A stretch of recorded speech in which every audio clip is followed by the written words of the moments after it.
She's dynamic, she's beautiful. She's a dancer, she's an actor. She's a national award winner.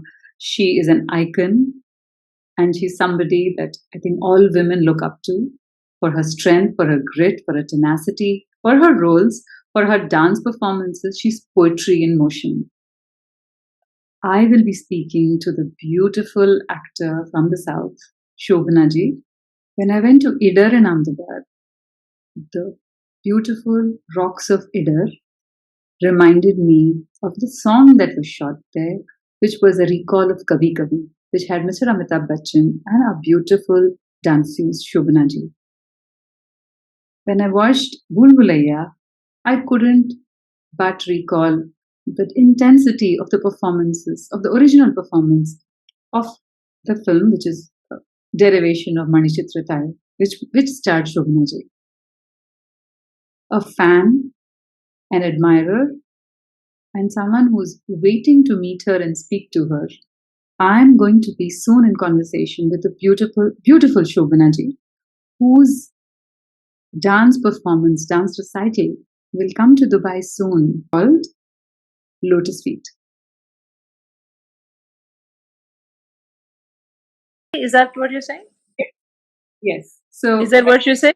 Yes. When I went to Idar, I could only hear Kabhi Kabhi and the beautiful video which is shot there, and it was so nostalgic to just see it. I mean, because I'm a Tamilian from Gujarat, so I've lived there all my life. So for me, when I saw that, it was like, and I was born in Trivandrum, so there is so much to you. And my mother's from Trivandrum. We are Tamilians from Kerala, and I've settled in Baroda. And then in Dubai now for so long. So you as a symbol of, an artist, of actor, and generally a woman to look up to. I mean, we adore and love you. And we are waiting for you to come to Dubai and want to watch you in performance. And there's so much to ask. So much to ask. So many questions to ask. Yes, the first question is about your project, Lotus Feet. Okay. Start with that. Okay. So Lotus Feet is a name that we coined up for this performance.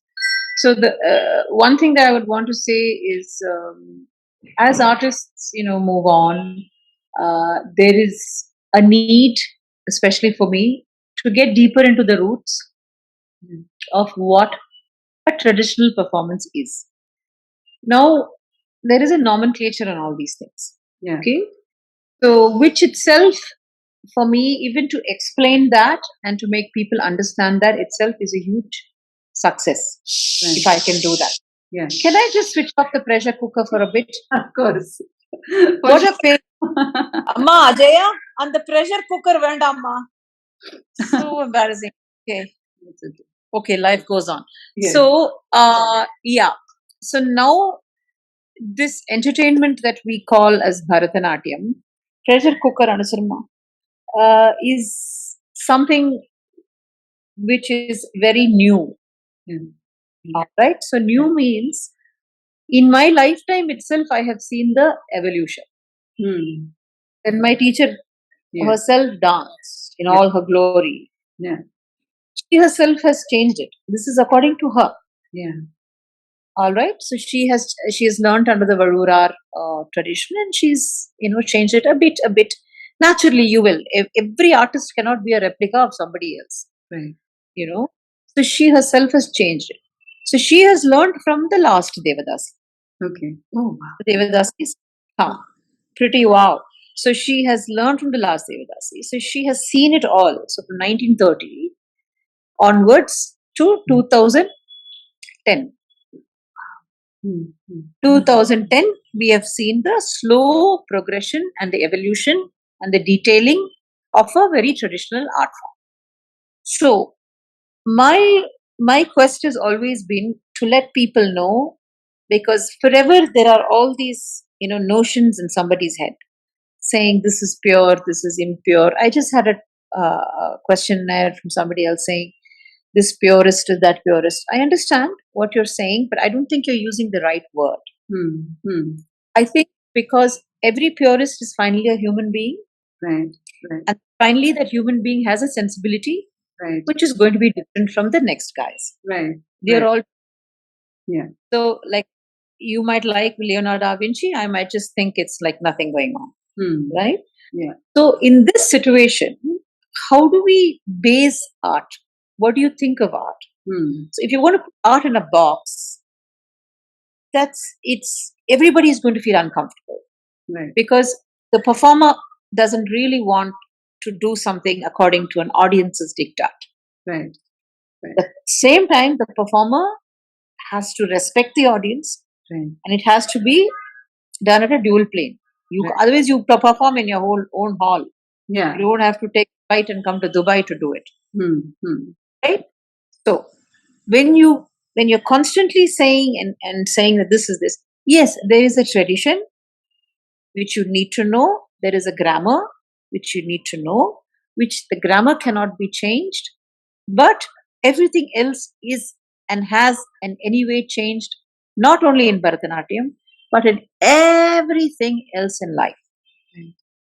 All right? So it's just a natural progress for the change to affect this particularly new art form of Bharatanatyam. Right. So this nomenclature, I'm very particular about fixing it this way. I'm saying Bharatanatyam is only 10 steps, which has been done at a particular era. Before that, it was Sadiratam. It was done in some other way. Before that, it was Dasyatam, whatever. So when we come to, I don't know what that Bharatanatyam is now. I don't know. I don't have an idea. I'm not saying I'm doing something or I'm not doing. I do anything that I feel like. Right. But I know that if you're saying Bharatanatyam, it is only 10 steps. 10 or 12 things. Wow. That's all. So once you know these things, then you immediately find out how these things originated. So these are origins. The mythological origin is it's supposed to be entertainment. Right. It is supposed to be entertainment. Now when you say, why should you make Bharatanatyam as entertainment? Right. It was always entertainment. Right. But it's just that now in reference in 2030 or in 2020 or 1930, you have other forms of entertainment which you like better. So you have excluded Bharatanatyam, saying it is non-entertaining. In reference to a film dance or a fusion or a kathak or a soap or an OTT or something, when you compare it to traditional dancing, it is less entertaining. But that does not mean it was not made for entertainment. It was made for entertainment. But when it was made for entertainment, because of the platform where it was staged and the themes and topics that it was written for, I've been saying, because it is new, it had a sacred quality. Naturally, if you're writing about the Ramayana, or if you're writing about some king or the Tanjavur temple, it will get it. It is sacred. But it is not only sacred. Then because of who performed it or who came, it was the Devadasis. So it was sensuous. You cannot forget the origin. You cannot cut out that sensuousness because you're saying, oh my, we shouldn't be dealing with these themes anymore. That's what it is. If you want to remove that, then it ceases to be Bharatanatyam. Can I add something? Can I quickly? So I interviewed people in Baroda because the Queen of Baroda state was from Tanjavur because of the Maratha rule, and with her dowry from Tanjavur came Bharatanatyam dancers to Baroda, and there is a Felici statue at the Baroda Museum which talks about it's a dancer's statue of Lakshmi Amma, which was done. This was done about in the early 1900s, and the family migrated with her. And I had the chance to interview Kubernath Tanjorkar ji. They were called Tanjorkars because they're from Tanjavur. And and they, with the Queen's dowry, the Bharatanatyam dance travels from Tanjavur to the state of Baroda, and it still continues to stay there. So it's an amazing journey. When I'm even thinking of it, and the fact that how it migrates because of royalty and so many things. There are so many things. Now, if you compare of course, they would have settled there, they would have taught there. Yes. So if you look at see, you can't get more authentic than that. Am I not right? Yes, yes. True. You have tango dancers that have been taken there. But if you know the purists, if you compare them and the Yeah. accepted dancers Yeah. in the suburbs, you're going to say that is impure. Yes, because they danced to, they had Uttarayan. I'm not saying, Yeah. I'm saying how that art form has evolved Yeah. in Baroda. Yes. Yes. The ethos of another state. Yes. So everybody is evolving with their experiences. Everybody is evolving with what they have gone through, what they see. Yeah. Mohiniyattam, why do they actually tie it up? Okay. It was hot, what I would like to say. Wow. Practical. No, I'm just thinking. Practically, I'm just thinking. Why was the material so light? Yeah. And cotton. It was hot. I'm just thinking. Yeah. Yeah. Right. Yes. So that's how. So yeah. So coming back to the performance, I'm just saying that we are doing a performance in Dubai with all these strains that I had mentioned, where I now want to even, elevate an audience, hopefully, if I can, with just these points that I had spoken about. Yes. Just, maybe even folk. Yes. Folk also, Yes. which is some of my productions. So it's like that. It's an entertainment. Yes. So you've spoken about Bharatanatyam and Bharatanatyam. So what is the difference, and then folk as well? So the three of them. Bharatanatyam spoken, yeah. The Bharatanatyam I've spoken because I've very clearly mentioned what it is. Yeah. Same time, I'm going to mention about my guru, Dr. Padma. I have two gurus. One is Srimati Chitra Vishweshwaran, who I've learned from when I was 9 years old. And Dr. Padma, now I have been learning under her on and off. So she has done a research work in the temple statues. It's called the Karana. So the art form that she has come up with references to the sculptures is called Bharatanatyam. So anytime I use a Karana, it's easiest to be Bharatanatyam. Okay. So I say Bharatanatyam, which I do. I am trained to do that 1970s kind of thing. And I'm doing Bharatanatyam because each time I take my leg and I do a Karana, it becomes something else. Okay. Yeah. Yeah. Beautiful. Okay. What you see in temple is not what you dance. No? Yeah. Also, okay, there are artists and performers, many of them. What separates, what makes an artist great? They're good, but what makes them great? What is the difference? Humility. Humility makes an artist great because unless you're great, you can't be humble because your mind does not have the wherewithal to go beyond art. So automatically, you seem humble. You acted in your first film when you were 9 years old, and you also gave your performance when you were 9. Your dance recital when you were 9, if I'm not wrong, or earlier. You started learning earlier, but was it at 9? Because your interviews. This is from the interviews that I've. I don't know which interview because, as I was telling somebody, I like to sometimes just mess things around in what I say, so that later on we can talk like this and see which word. So no, I didn't perform when I was 9. I performed when I did my film when I was 9. Yeah. I performed when I was 13. Okay. My film performance was when I was 9. Okay. Okay. Did the on-screen dancing ever bother the artist in you? How did you learn and unlearn? Was it like, did you segregate that? On-screen dancing, whether it bothered the artist in me. Because on-screen dancing is also artist only has to do. Yes. But so then, the what do fact you mean? that the on-screen film dance, as in the tradition, I mean, the dance that you. Tradition is a good word to use, believe me. That sorts a lot of things. It's better than you saying classical. did the on-screen dancing, which is actually stemmed from traditional dance. Yeah. There is a lot of similarities to on-screen traditional dance and off-screen traditional dance. So, are you talking about on-screen traditional dance or on-screen Bollywood dance? So again, you have to be clear to me.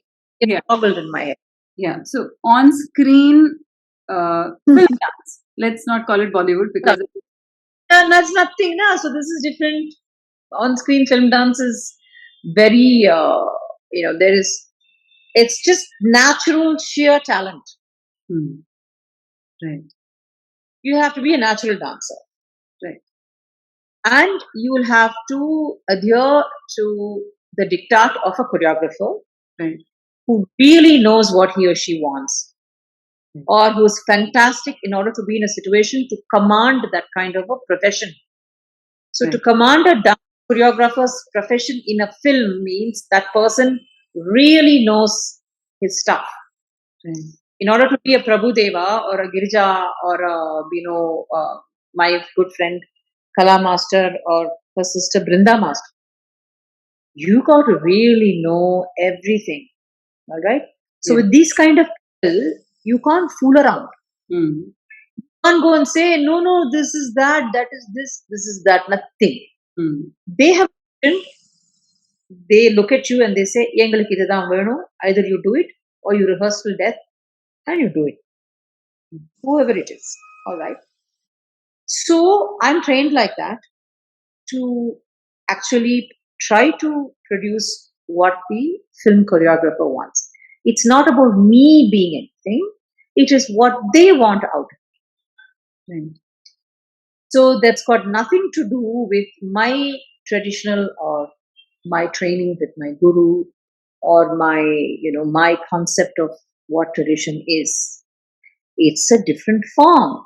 So for me, any artist has to be able to do it all. Yeah. Example, if you just look at a percussionist, let's say a mridangist, Yeah. I would say that mridangist should be able to play to dance concerts, he should be able to play to music concerts, he should be able to play to film, he should be able to play to kada prasangam. Yeah. Then only you are very skilled. Yeah. Same thing as an artist. Have you seen Vaishnavi? Her film Bollywood is phenomenal. Yes. But look at the side of it. Yes. Yes. Right?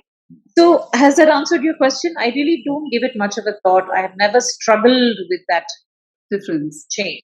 Yeah. Okay. How do you see discipline and inspiration? What lasts longer and why? It's for people to learn from. Discipline. What do you mean, just discipline? What I mean is the discipline, the rigor of dancing, or of an artist, or being inspired. So, what lasts longer when it comes to sadhana? Something to pursue. Sadhana is something which is physical, which it is a must. Something which is a must, has to be done, is routinely done, is discipline. All right. If you don't do that, you can't do any art form. Is my idea. Now, how to constantly do that sadhana is your problem. You have to constantly look for motivation. Every artist gets motivated in a different way. Some people get motivated by just seeing a painting. Some people get motivated by seeing other artists. Some people are inspired to work with other artists. But getting that inspiration is a very personal thing. Yeah. You will have to, inspiration will come. It'll just come from just, going out and seeing the moon typically. The moon inspires. Yes. And routine is a must. Routine, sorry? Routine is a must. Routine, right? And the rigor of routine. Okay. It's something I think for everybody to learn the importance of routine and again discipline to excel in something. Okay. You do. Yes. Okay. I think I'm okay. There's one question. An inborn talent versus a cultivated one? And how do you train both kinds of students? Well, inborn talents usually are the ones that give you the trouble. Okay. They don't do anything, but I'm sorry, there's something which some person is calling me. I don't know why. Can you still see me? I can see you. Yeah. Are you sure? Okay. Yeah. So, inborn talent, as I said, is somebody who gives you trouble. Just inborn, nothing else they will do. There is no this routine that you have just mentioned about. There is no sadhagam. There is no feeling that you will have to practice. They think it is enough to have inborn talent. Now, that is the first loser case. For me, I have found more success in training this cultivated talent. Cultivated talent is talent. Yeah. The raw material is there. Yeah. But it comes without any baggage. Right. It knows that it has to teach. A human being can do anything. Anything. You cannot put anybody in a box or say on a level or a state and say, this person cannot do that. That's disrespectful. Anything. So for me, in my experience, the cultivated talents are the ones who have actually lasted with me. I hope that somebody proves me wrong. Some student proves me wrong. Because they really work. You'll really have to work. Right. And about Dubai, what was your first time to Dubai? What was your first performance? And then your... Dubai, I've been many times. Yes. The performances in Dubai have been varied. It's been in this mega shows, all those shows at Al Nazar, all those shows have been there. I've been doing all kinds of things. I've sung, I've done a lot of dances, film dances, traditional dances, plays. I've done my own shows. It's all life. Dubai is very much a part of my life. And how do you perform? How are the audiences in Dubai? Do you have to say audiences? I don't know. I'm going to come and check them out. I don't know what's happened. Yeah. But we are waiting to see you. I think post COVID, also there is a lot of change. There is a lot of also people want to watch something. I mean, they were at home for a very long time, so I'm sure. And of course, you to Dubai, and I've always loved the audiences from Tambourine Live. In the sense, he's kind of got in like a very nice bunch of people who are inclined. Yeah. You have to have that art sensibility. You don't need to know it. Nobody needs to know a mudra or something. We don't know, right? We also make this. We don't know it all. Some couple of days ago, I was seeing some mudras that looked very like this tantric mudras, and I was like, oh, this is cool, man. So everything has changed over the years. So you don't need to know all these things. But I think Tambourine Live audiences are pretty good, and we are also looking forwards. So lovely, and thank you for spending the time. I know it was very between things for you. Just that I changed my timing a bit, and I couldn't get dressed. Yeah, but it was. But you.